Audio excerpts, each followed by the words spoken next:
Bagaimana perasaanmu jika melihat fenomena pembuangan limbah rumah tangga secara sembarangan? Apakah kamu merasa kesal, resah, gelisah, khawatir, atau justru biasa-biasa saja? Padahal, jika limbah dibiarkan menumpuk dan membusuk, dapat mengganggu kenyamanan serta menjadi sarang kuman dan penyakit. Sebenarnya, limbah tersebut masih dapat dimanfaatkan dan bernilai guna loh. Kira-kira, bagaimana cara untuk mengolahnya? Yuk coba simak lebih dulu penjelasan berikut ini. Kita dapat menemukan berbagai jenis limbah dengan mudah. Di lingkungan sekitar, banyak kemasan plastik dan kaleng yang dibuang secara langsung. Plastik dan kaleng tersebut termasuk kelompok limbah anorganik. Limbah ini tidak bisa atau sulit terurai di alam. Dalam jumlah yang banyak, limbah ini dapat berpotensi mencemari lingkungan. Sebenarnya, limbah anorganik tersebut masih dapat dimanfaatkan lagi menjadi produk yang bernilai ekonomi, sehingga dapat mengurangi jumlah limbah di alam. Berikut beberapa contoh pemanfaatan limbah anorganik menjadi barang-barang kerajinan bernilai ekonomi.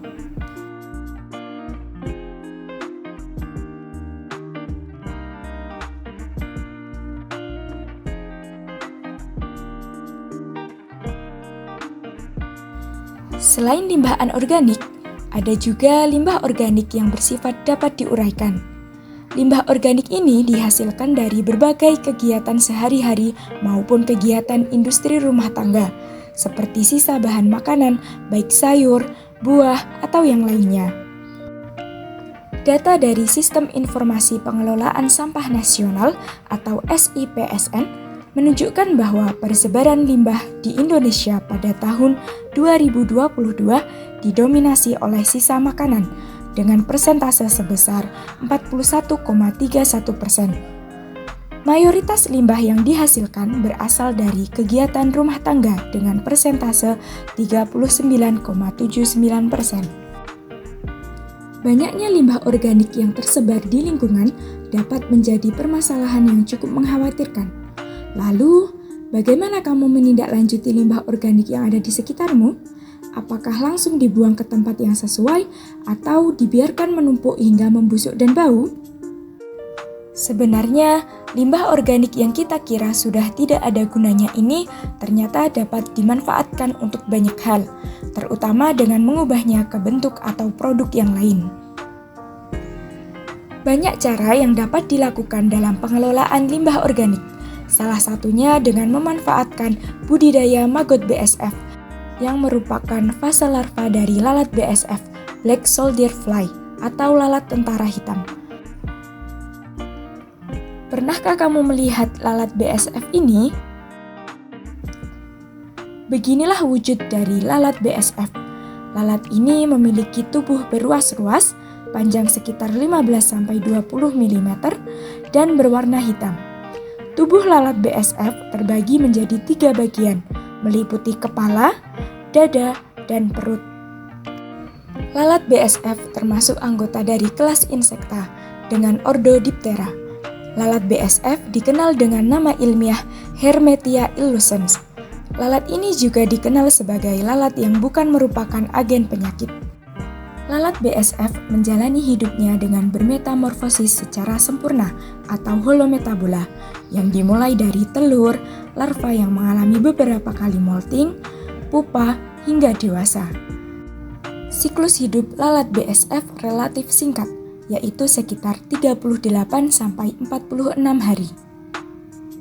Sudah banyak bermunculan upaya budidaya maggot BSF yang sekaligus dapat mengurangi jumlah limbah organik di Indonesia.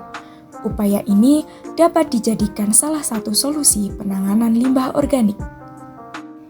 Langkah-langkah yang dilakukan dalam budidaya maggot BSF antara lain pembuatan media atraktan, media penetas telur yang sekaligus dapat menjadi media pertumbuhan larva, dan kandang untuk menampung lalat BSF, baik saat fase larva, pupa, serta lalat dewasa. Media pertama yang akan dibahas yaitu media atraktan.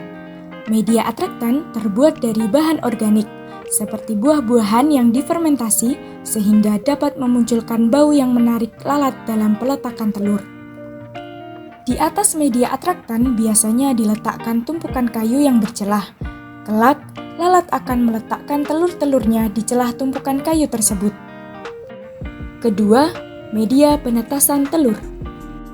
Media ini biasanya terbuat dari bahan-bahan organik yang bertekstur halus dan lembut, seperti bekatul, ampas kelapa, ampas tahu, atau bahan organik lainnya. Selain itu, kelembapan media penetasan telur juga harus terjaga, yaitu sekitar 70%.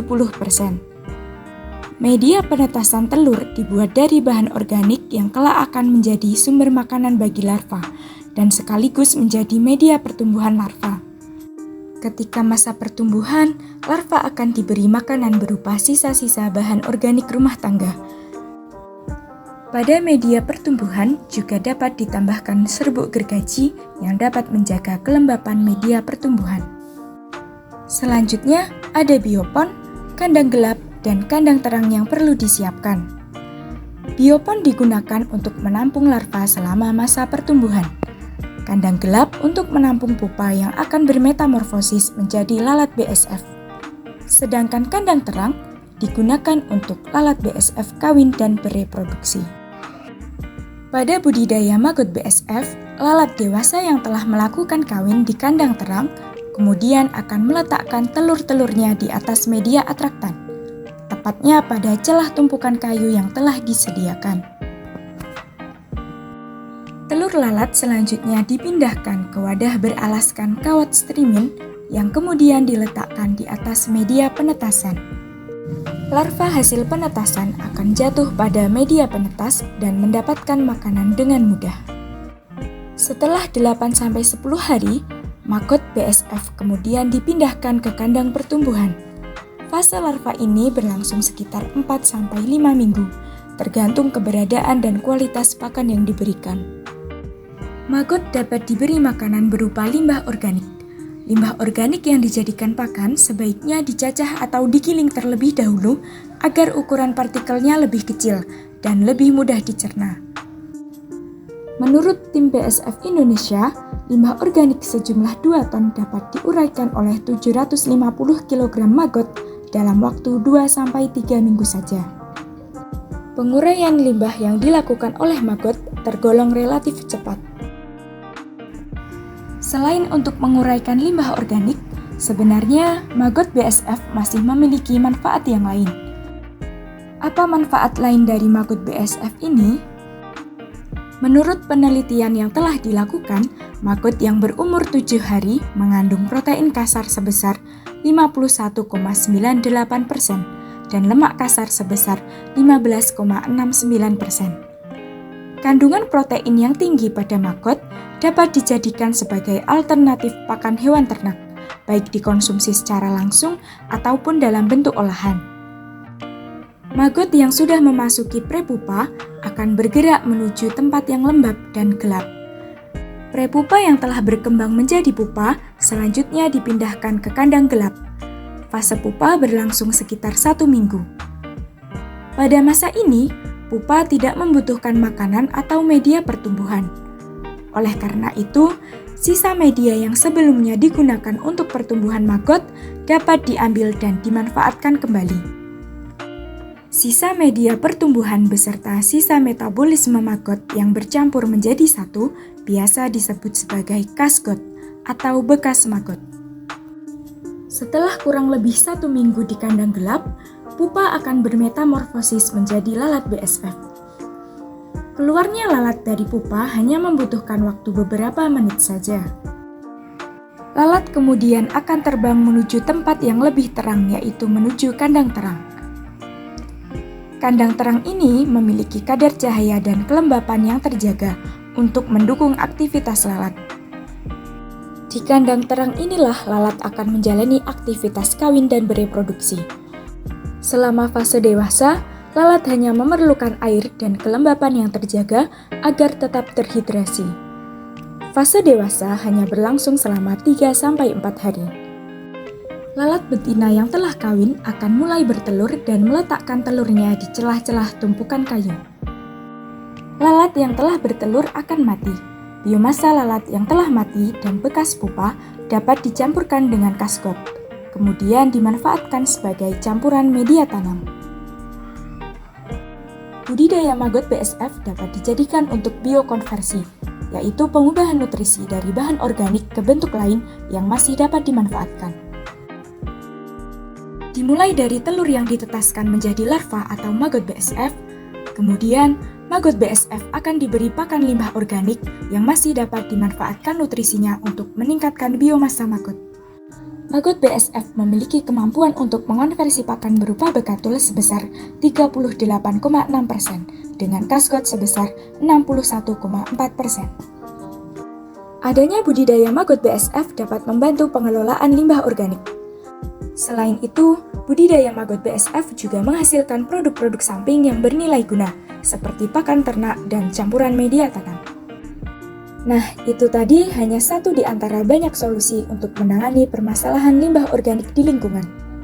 Sekarang, giliran kamu untuk menjadi agen perubahan dan mencari solusi lain untuk permasalahan ini. Mari melakukan proyek secara berkelompok. Bersama temanmu, bentuklah kelompok dengan jumlah anggota yang sama rata.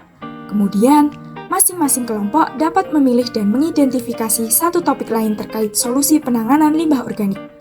Jangan lupa untuk mempraktikkannya bersama teman sekelompok. Selamat mencoba!